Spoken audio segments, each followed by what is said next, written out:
బంగారం మరింత తగ్గింది. అంతర్జాతీయ మార్కెట్లో అతి విలువైన లోహాల ధరలు తగ్గుముఖం పట్టడంతో పాటు దేశీయంగా మదుపరులు ప్రాఫిట్ బుకింగ్ను మొగ్గు చూపడంతో బంగారం, వెండి ధరలు భారీగా తగ్గాయి. దేశ రాజధాని న్యూఢిల్లీ బులియన్ మార్కెట్లో 99.9% స్వచ్ఛత కలిగిన 10 గ్రాముల బంగారం విలువ 1,100 రూపాయలు తగ్గి 1.64 లక్షలకు దిగొచ్చింది. వరుసగా రెండో రోజు ధరలు తగ్గడం విశేషం. వెండి ధర 2.71 లక్షలకు దిగువ పడిపోయింది.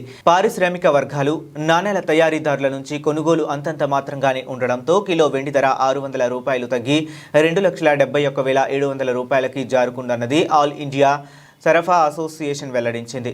ఇరాన్పై అమెరికా, ఇజ్రాయెల్ దేశాలు సంయుక్తంగా యుద్ధం చేయడంతో ఇటీవలే రికార్డు స్థాయిలో దూసుకుపోయిన బంగారం, వెండి ధరలు అంతే వేగంతో కిందకు పడిపోతున్నాయని హెచ్డిఎఫ్సి సెక్యూరిటీస్ సీరియస్ అనలిస్ట్ సౌమిల్ గాంధీ తెలిపారు. రూపాయితో పోలిస్తే డాలర్ బలోపేతం కావటం, ట్రెజరీ ఈల్డ్స్ కూడా పెరగడం ధరలు తగ్గడానికి ప్రధాన కారణమని ఆయన చెప్పారు. అంతర్జాతీయ మార్కెట్లో మాత్రం ఔన్స్ గోల్డ్ 14.70 డాలర్లు అందుకుని 5,095.81 డాలర్లు పలకగా, వెండి 1.4% బలపడి 83.40 డాలర్ల వద్ద స్థిరపడింది.